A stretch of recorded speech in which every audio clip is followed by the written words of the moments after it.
What is going on, YouTube Nation? This is Darth Dividend. If you guys are new to my YouTube channel, make sure you subscribe and hit the notification bell so you don't miss future videos. So I have three dividend stocks that are cheap dividend stocks to buy now. These three are on my radar. I'm looking at expanding my M1 Finance dividend portfolio, and I may add all three of these. I'm very interested in them. I want to show you why I'm considering buying them and why they're really good, cheap dividend stocks to buy now. High yields, high quarterly dividend stocks. And I'll even show you a wild card stock at the end, one I never even heard of. And I was like, wow, this one's not too bad, but I'll just keep an eye on it. So let's check these out right now. That first stock has a symbol GMRE as a global medical rate. As you know, I'm a very big fan of medical rates because they're not going anywhere. The demand for healthcare is sky high, and these guys are $14.87 with a high yield. They're a high yield dividend stock, and rates, I mean, they're not going anywhere. Rates usually increase their um, price per share slowly, and they also are a little bit volatile. So you have an opportunity to capitalize on the dip, especially when the pandemic hit or a recession hit. In medical rates, I mean, there can be a recession, there can be a pandemic, and they're not going anywhere because people need medical care. And the people, unfortunately, during the pandemic, a lot of people held off, and now we're playing catch up with healthcare. A lot of people are having cardiac issues, mental health issues because they didn't seek help and they were afraid of going in the hospital or seeing their physician. So we're playing catch up, but these medical rates are in demand. And I'm going to show you the distribution and the map on global medical rate because that's important. You want to see how big these medical rates are and what they're about before you make a purchase. So let's check this out. So these guys invest in the future of quality care by providing leading care providers at the forefront of healthcare delivery and flexible capital solutions. We monetize their real estate and free up resources needed to grow and invest in the future. So right here, their market cap is $820,135. Their investment in real estate gross, that's a lot of money. We're focused on growth that delivers value. And I'll show you a little bit on their distribution. They have 44 buildings and 87 tenants. Here's the Northeast, 17 buildings, 26 tenants. 39 buildings, 46 tenants. 27 buildings, 25 tenants. West, 18 buildings, 27 tenants. And let's check out their portfolio. Sure, they can show you all this stuff, but what are they really about? What is their portfolio about? Their philosophy, they have a distinctive approach rooted in the knowledge of industry of our hardworking team, bolstered by strong demographics, favorable healthcare delivery trends. So they have bedroom communities, secondary markets with favorable demand drivers, positioned to benefit decentralization trends. They have a sustainable cash flow.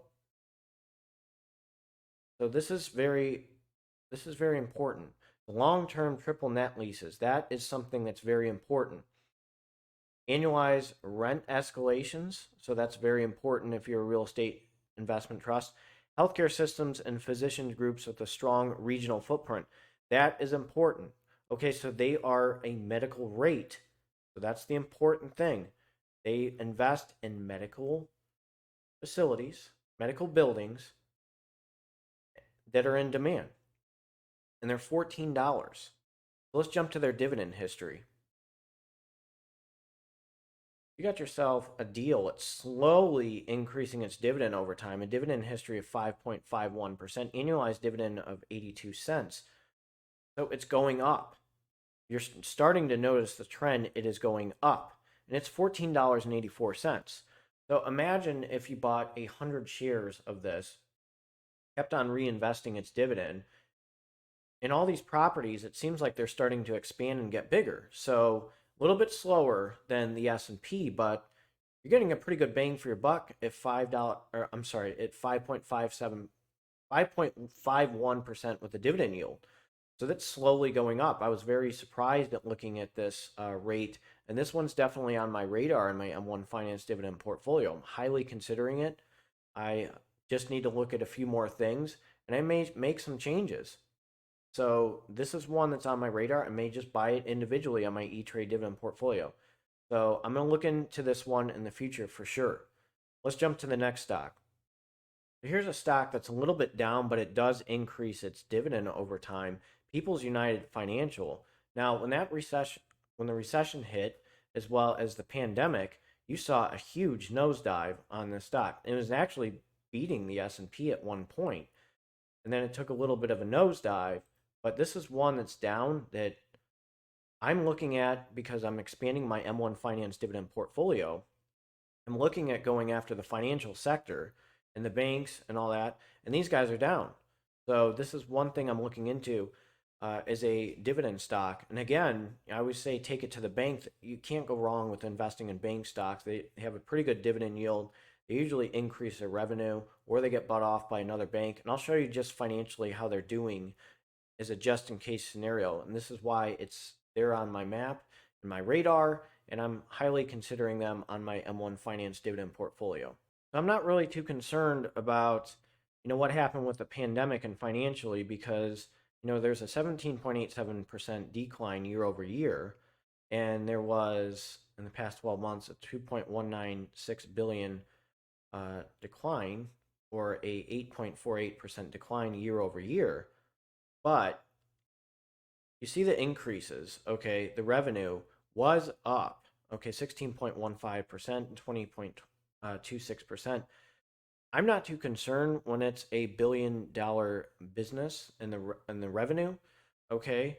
That's something that's very important, and this is a very attractive dividend stock for a lot of dividend investors. One, because it's down, and two, because of its dividend history. And I'll reveal to you its dividend history real quick. You're seeing a slow increase of the dividend from 15 cents to 16 cents to 17 cents to 18 cents with a 4.24% dividend yield, a PE ratio of 12.56, annualized dividend at 73 cents, and it's $16.66, less than $20. And again, at one point, as I showed you, it was beating the S&P, and it's increasing its dividend over time. Now, again, I just showed you how much revenue it made. Banks are going to make money. The financial sector is going to make money. They know how to make money, okay? And I feel very confident with these. This is why I had KeyBank.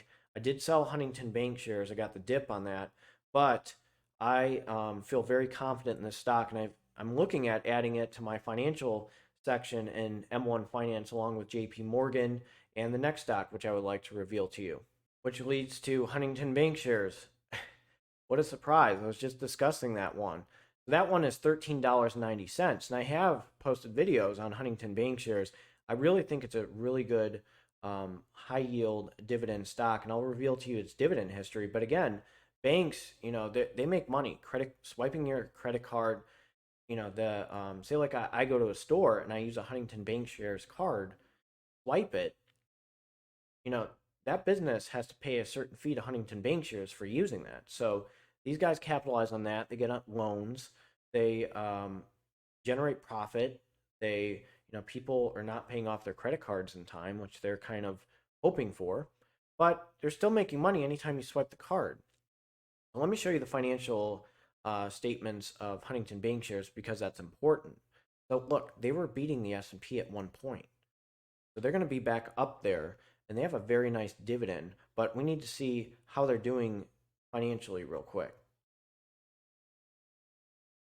So there's an increase and then a decline.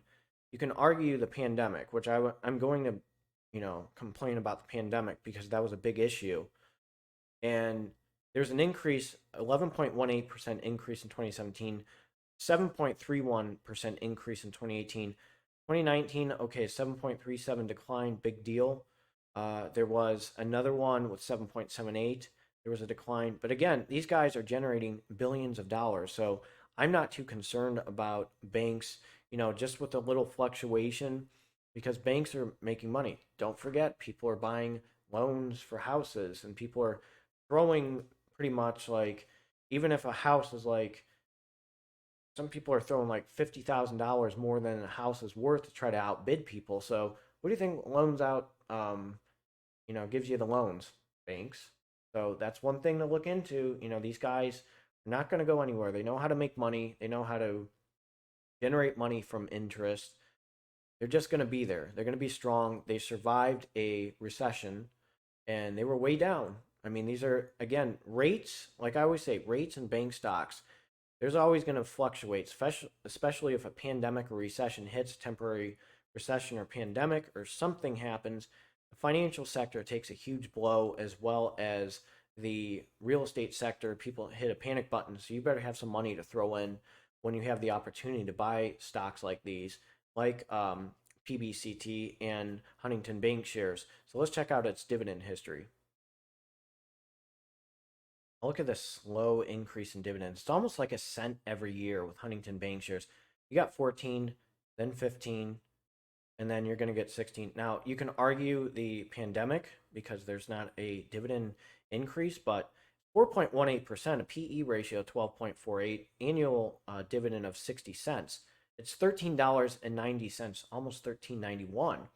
So people are buying the dip. This is a very good high yield dividend stock. I like the 3 to 5% range. Obviously, 3 to 7 if it's a stable.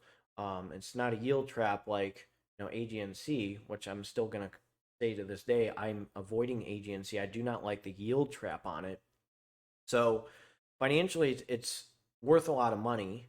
They generate money. They're a bank. They know how to adapt. They know how to make money. And this is one when I fix my M1 Finance dividend portfolio and focus on the financials sector, these guys are going to be in it. That's a guarantee. So I'm very excited to add these, definitely, these three of them. And I want to show you this bonus stock. It's really interesting. It's not even one that I've heard of, but I found some information on it. I thought it was very interesting. Let's check this one out. That stock would be Kronos Worldwide. So in the past 5 years, it actually has beaten the S&P. It's $13.73. These guys are a company that deals with titanium dioxide products. So think of how many things are dealt with titanium dioxide. Car parts, cosmetics. There's just so many things involved with titanium dioxide that it's very interesting. And I looked into these guys, even went on their website, Kronos Worldwide, really see like what they were about, because I really was like, wow, how can these guys be so cheap and they yield a nice dividend? So let's financially real quick see how these guys are doing. So right over here, the Worldwide reported a revenue of 1.683 billion for the latest 12 months, ending in March 31st, 2021. On its income statement. So it's $1 billion. It generates $1 billion, okay, of money. So that's very important. This is a worldwide product that's in demand. I'm going to show you its dividend history.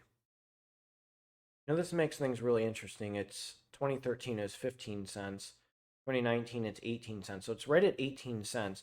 5.08% dividend yield. PE ratio 28.65. Annualized dividend of 72 cents.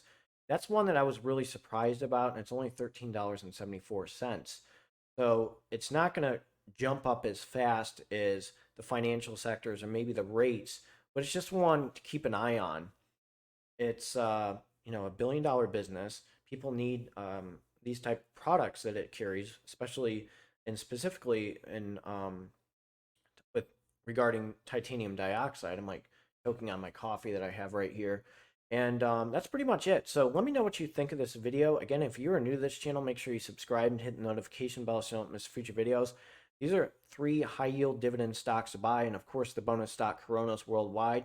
Let me know what you think of this video. And again, if you are new to this channel, make sure you subscribe, hit that notification bell so you don't miss future videos, smash that like button, and I'll see you guys in the comment section. Take care.